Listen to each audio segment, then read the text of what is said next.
¿Se pierde la salvación o no se pierde? En varias ocasiones he visto entrevistas, mensajes y predicaciones acerca del tema de la salvación. Unos afirman que se puede perder, otros afirman que la salvación no se puede perder. Cada uno de ellos tienen sus argumentos bíblicos que, según ellos, respaldan sus posturas. Pero, ¿qué nos enseña la Escritura acerca del tema de la salvación? Bienvenidos a Biblia Estudio TV, tu instituto bíblico virtual, un espacio de revelación, profundidad y discernimiento espiritual. Antes de entrar a discutir este tema, debemos entender qué significa la salvación dentro del contexto escritural y qué significa la salvación dentro del contexto religioso. Hablamos de dos contextos que no armonizan entre sí. Cuando escudriñamos el Antiguo Testamento, encontramos un término hebreo que es Yeshua, que significa salvación. Este mismo término es usado por Jacob, primeramente, en Génesis 49:18, en las profecías de las 12 tribus, y dijo: Tu salvación, Yeshu, esperé, oh Javé. Y luego la encontramos en Éxodo 14:13, cuando Moisés dijo al pueblo: No temáis, estad firmes, y ved la salvación, Yeshu, que Yahvé hará hoy con vosotros. Y no solo en estos textos, sino en todo el Antiguo Testamento cuando se relaciona con la salvación de Yahvé. Otro término usado en el Antiguo Testamento también es Yehoshua, el cual vamos a explicar más adelante. Este término es usado también con relación a la salvación, pero desde otro punto de vista, el cual explicaré. Ahora bien, ya hemos visto escrituralmente el término salvación desde el Antiguo Testamento. Vamos ahora a verlo escrituralmente desde el griego.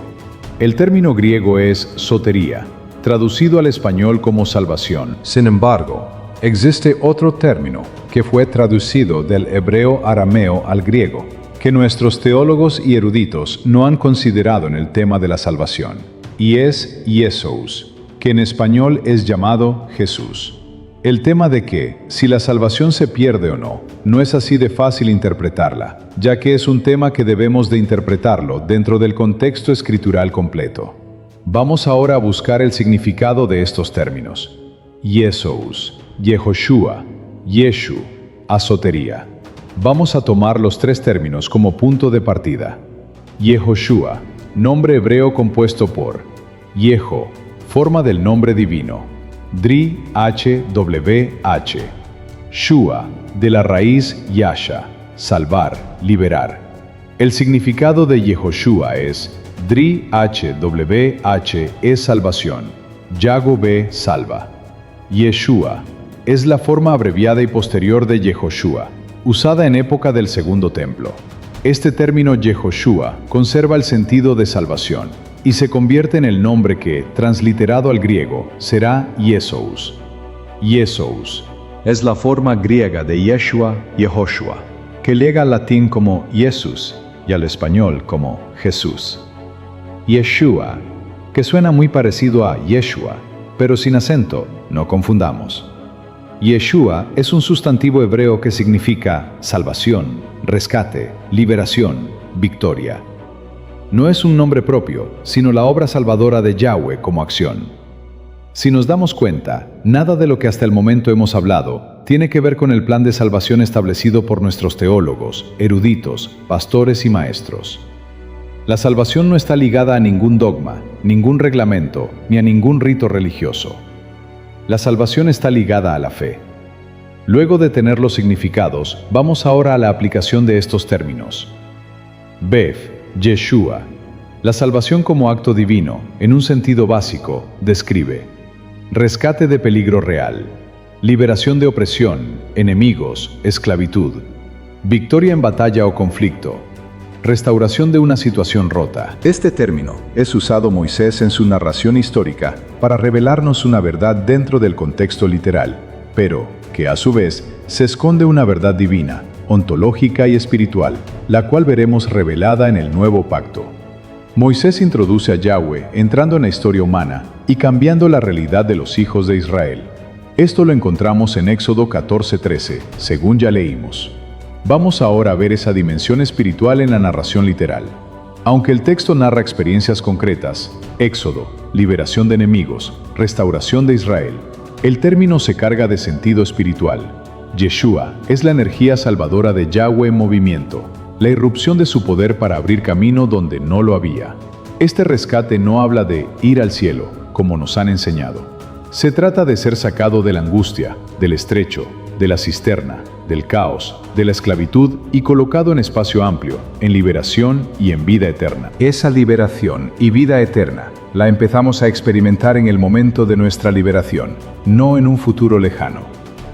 Entonces, en Moisés, Elohim, tipo de Yahvé, encontramos manifestada esa Yeshua, esa acción o acto de salvación, en la liberación de Faraón, rey de Egipto, que simboliza esclavitud.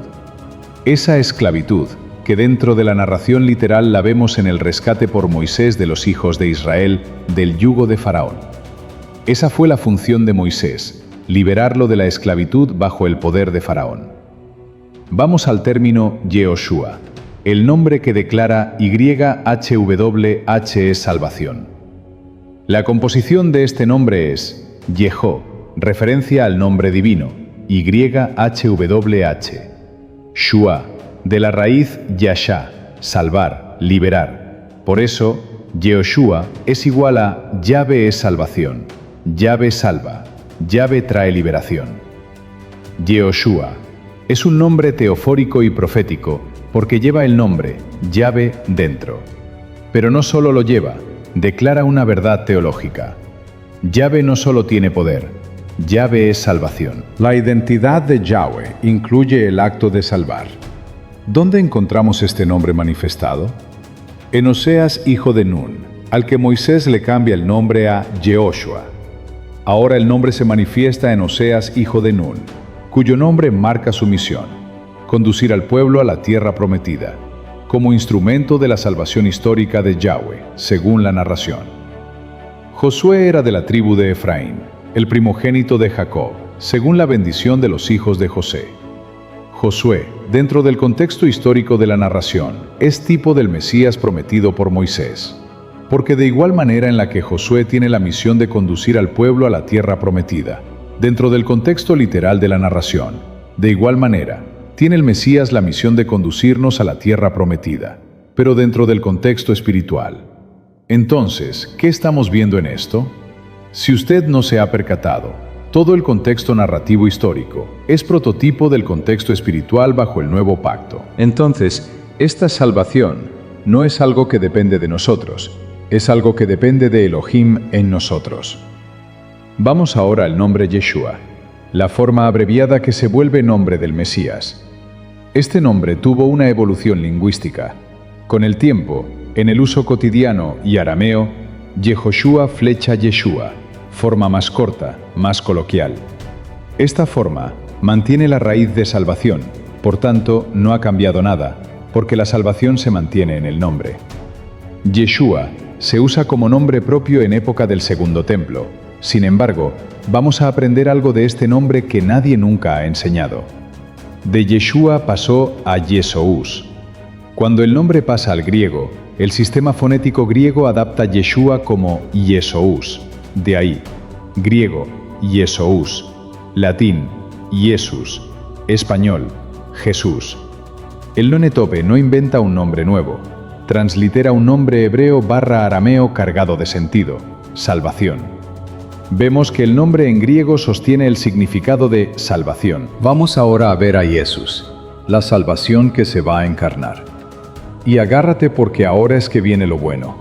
Aquí encontramos el corazón de la enseñanza. En Mateo 1:21, cuando el ángel anuncia, llamará su nombre Jesús, porque él salvará a su pueblo de sus pecados. Está diciendo, en clave hebrea, llamará su nombre Yahweh es salvación, porque él mismo será la salvación. Ese hijo que el ángel le dice a María que tendrá, no es un hijo biológico, es un hijo espiritual. Para usted poder entender esto que digo, debe de mirar el estudio de Lucas titulado El misterio de María, porque allí estoy explicando, escrituralmente, a quién simboliza María y quién es ese hijo espiritual. El nombre en las escrituras no es decorativo. Nombre es igual a identidad. Nombre es igual a misión. Nombre es igual a obra. Jesús no solo trae salvación, Jesús es la salvación, Yeshú, encarnada en el Mesías. Vamos ahora del concepto encarnación. Si lo ponemos en línea, 1. Yeshú es igual a la salvación como acto de Yahweh. Nada biológico, nada material, sino ontológico y espiritual. Esto es lo que encontramos en Moisés como libertador. 2. Yehoshua, Yeshua o Josué es igual al acto de Yahweh convertido en nombre. Yahweh salva. Esto es lo que encontramos en Josué como la acción de Yahweh conduciendo al pueblo hacia la tierra prometida. 3. Yesús, Jesús, iguala al nombre encarnado en el Mesías. Es Elohim, el primogénito, encarnado en el Mesías reconciliando al mundo, o al sistema de pensamientos confusos que esclavizan a toda la humanidad. Pablo lo expresa de esta manera en 2 Corintios 5:19a. Elohim estaba en el Mesías, en Cristo, reconciliando consigo, es decir, con él mismo, con Elohim, al mundo, al sistema de pensamientos confusos. Lo que en el antiguo pacto era experiencia de rescate, Yeshua, Moisés, espiritual, y Yehoshua, Josué, humano, en el nuevo pacto lo encontramos concentrado en una persona, Yesús Christos, o Jesucristo, o Jesús el ungido, o el Mesías.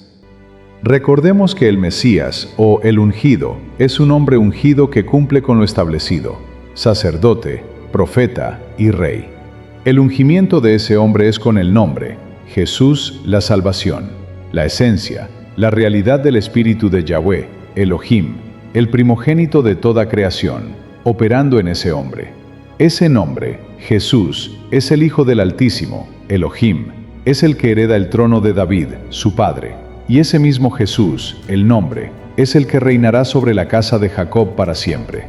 Esto es lo que nos revela Lucas 1, 31 a 33.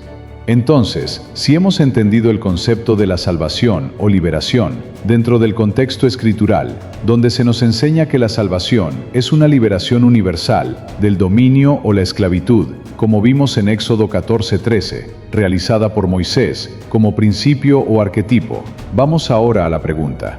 Si Elohim, conforme a 2 Corintios 5:19, estaba en el Mesías reconciliando al mundo, entiéndase, al sistema de pensamientos confusos, desalineados, consigo mismo, entiéndase, con el mismo Elohim, el Hijo, el primogénito de toda creación, no considerando los errores de los hombres. ¿Cómo podemos pensar que esa reconciliación no tuvo éxito? El mismo Jesús confiesa en Juan 16:33b lo siguiente: En el mundo tendréis aflicción, pero confiad, yo he vencido al mundo. Jesús aquí habla de una reconciliación total de todos los pensamientos confusos y desalineados con la voluntad divina. Todos ellos fueron vencidos o reconciliados. Jesús dijo en Juan 3:16, de tal manera amó Elohim al mundo, al cosmos, o los pensamientos confusos, que ha puesto por propiciatorio a su único Hijo, entiéndase, Elohim, su sistema de pensamientos santos, correctos, alineados, puros, íntegros, para que todo aquel que en él cree, todo aquel que sea persuadido por la fe, la convicción de lo que no se ve, sea liberado del castigo o de la ira que se ha acumulado dentro de él mismo. Esa ira es la que Pablo revela en Romanos 2:5, cuando nos dice referente al castigo que, por la dureza en nuestro corazón no arrepentido, atesoramos para nosotros mismos ira para el día de la ira y de la revelación del justo juicio de Elohim. Entonces, el hecho de que, si somos salvos o no de la ira de Elohim, no depende del acto realizado por Yahweh Elohim, ya que su acto tuvo éxito en una dimensión universal, sino que nuestra salvación de la ira o del castigo por desobediencia depende de encarnar el nombre, la salvación, a Jesús en nosotros y vivir en santidad, apartado del mundo, de los pensamientos mundanos, guardando el testimonio, los mandamientos y la de Jesús, que es el espíritu de la profecía, conforme a las obras de justicia, las cuales Elohim preparó de antemano para que viviésemos en ellas. Lo que esto significa es lo siguiente. Jesús dijo que el reino está dentro de nosotros. Entiéndase, la intención, la semilla, la simiente, la posibilidad, el principio, la primogenitura, y todo esto se resumen en Elohim, el Hijo, el primogénito. Si usted cree esta verdad que Jesús confesó en Lucas 17:21, viva desde esta verdad, desde el reino en usted. Jesús dijo en Juan 16:33b, yo he vencido al mundo. Entonces, si usted cree esta verdad, encárnela y viva desde esta verdad. El problema de la salvación no radica en algo que debemos alcanzar, radica en algo desde la cual debemos vivir. Jesús, nuestra salvación, es nuestro fundamento para edificar la vida eterna en nosotros. Por eso Pablo nos enseña en 1 Corintios 3:12 que, si sobre este fundamento, Jesús, alguno edificare oro, plata, piedras preciosas, madera, heno, hojarasca, la obra de cada uno se hará manifiesta, porque el día, ¿cuál día? El día de la ira y el justo juicio de Elohim la manifestará, pues por el fuego será revelada. Y la obra de cada uno, cual sea, el fuego la probará. Entonces, ¿se pierde o no la salvación? Antes de contestar, vamos a otro texto, porque dije que esta salvación debemos interpretarla dentro del contexto escritural. Vamos a Ezequiel 33, un texto que nos arroja mucha luz para entender este tema. Voy a traer un resumen de los versos del 1 al 20. La palabra de Dios llega nuevamente a Ezequiel con una imagen poderosa, la del atalaya, el vigilante que se coloca en lo alto para advertir al pueblo cuando la espada se acerca. Dios le explica que, si el atalaya ve el peligro y toca la trompeta, cada persona es responsable de atender o ignorar la advertencia. Quien escucha y no se prepara, carga con su propia sangre, porque oyó la trompeta y no reaccionó. Pero si el atalaya calla y el pueblo muere sin aviso, entonces Elohim pedirá cuentas al vigilante por la sangre derramada. Con esa imagen, Elohim le dice a Ezequiel, arquetipo de la iglesia, tú eres mi atalaya para Israel. Su misión es advertir, hablar, amonestar, aunque el pueblo no quiera escuchar. Si Ezequiel calla, será responsable. Si habla y el impío no se arrepiente, el profeta o el predicador habrá librado su alma. Y esto es lo mismo que yo estoy haciendo hoy. Yo soy ese atalaya que anuncia y advierte a la iglesia de lo que enfrentará si no se arrepiente. Luego el Señor revela el estado interior del pueblo. Israel se lamenta diciendo, nuestros pecados nos consumen, ¿cómo viviremos? En respuesta, el Señor abre su corazón. Él no quiere la muerte del impío, sino que se vuelva y viva. Volverse es arrepentimiento genuino, es que ocurre en ellos un nuevo nacimiento, una transformación espiritual, una metamorfosis espiritual, de la mente, algo que no se predica hoy. Les suplica, volveos de vuestros malos caminos. El Señor entonces establece un principio espiritual inquebrantable, y es aquí donde requiero de su atención, porque nuestros líderes, pastores y maestros no escudriñan la Escritura. El Señor dice, y como dije, establece un principio espiritual inquebrantable. El Señor le dice al pueblo, la justicia pasada no salvará al justo si decide rebelarse. ¿Qué significa esto? Significa que si usted se considera justo o salvo por la justicia de Cristo manifestada en usted, y usted no vive desde esa justicia, usted vive en rebeldía. La maldad pasada no condenará al impío si se aparta de ella. ¿Qué significa esto? Significa que, si usted es una persona que vive en rebeldía y decide arrepentirse de su rebeldía y buscar y vivir conforme a la justicia de Cristo, usted no será castigado aquel grandioso día. Cada uno será tratado según su camino actual, no por su historial. ¿Qué significa esto? Significa que cada uno de nosotros, ya sea que vivamos en justicia o en injusticia, seremos juzgados conforme a nuestra justicia o injusticia actual, no por nuestro historial. Lo que esto significa es que, si el justo confía en su justicia y luego peca, morirá por su iniquidad. Pero si el impío se arrepiente, restituye lo robado, hace justicia y camina rectamente, vivirá, y ninguno de sus pecados será recordado. Aún así, el pueblo acusa al Señor diciendo, el camino del Señor no es recto. Pero el Señor responde que no es su camino el torcido, sino el de ellos. Y concluye con una sentencia solemne. Él juzgará a cada uno conforme a sus caminos.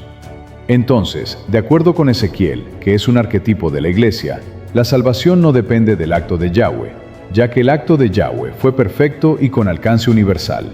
es decir, una salvación para toda la humanidad, representada en Israel, el reino, sino que depende de la decisión que tomemos nosotros.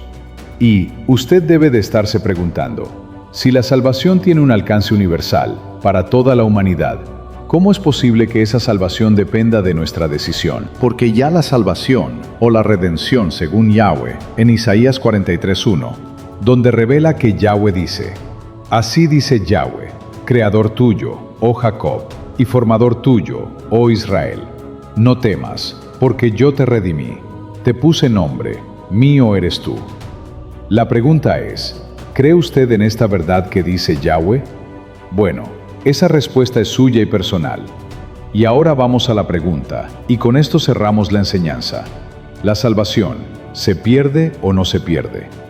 Usted sabe por qué este tema ha generado discrepancia entre nuestros eruditos, teólogos, pastores y maestros. Porque ninguno de ellos, con todos sus títulos, estudios, diplomas, doctorados universitarios, han logrado traspasar la capa literal del texto. Y se han quedado en la orilla, buscando y creando teologías para poder rellenar el espacio que ellos no han entendido. Porque de la única manera en la que la Escritura se les puede revelar es por medio de la mente de Cristo. Pero ellos han desechado la mente de Cristo y la han sustituido por las de ellos. El problema de todo esto no es si se pierde o no la salvación. El problema radica en que las mentes, los corazones de nuestros líderes se han endurecido de tal manera que no le permiten cabida a la verdad en ellos. No han entendido el Evangelio, no han entendido la salvación. Hoy usted va a aprender la salvación conforme a la Escritura. Preste atención a lo que sigue, porque aquí está lo que significa salvación. La salvación en la iglesia no se trata de un lugar, no se trata de un cielo o un infierno, nada de eso. Todo eso es teología inventada para rellenar lo que ellos no pueden interpretar. La salvación en la iglesia se trata de encarnar al Hijo, a Jesús, en ella. Se trata de volver al principio, a nuestra unidad, a la glorificación con Elohim, a ser una sola carne, como Adán y Eva, que son arquetipos de nuestra conciencia. Jesús no vino a fundar una religión, vino a despertar el reino, a Elohim en nosotros. Todos nosotros, la iglesia, fuimos escogidos para ser un reino de sacerdotes, para ser jueces. El mismo Jesús lo revela en Mateo 19:28. Cuando el Hijo se siente en el trono de su gloria. ¿Cuál trono? El trono de David. Ustedes que me habéis seguido, también se sentarán sobre los 12 tronos, el reino, para juzgar a las 12 tribus de Israel, es decir, para juzgar a toda la humanidad que no quiso reconocer el reino dentro de ellos. Pablo también lo revela en 1 Corintios 6:2, donde nos revela que nosotros juzgaremos al mundo, el sistema de pensamientos confusos, y a los ángeles.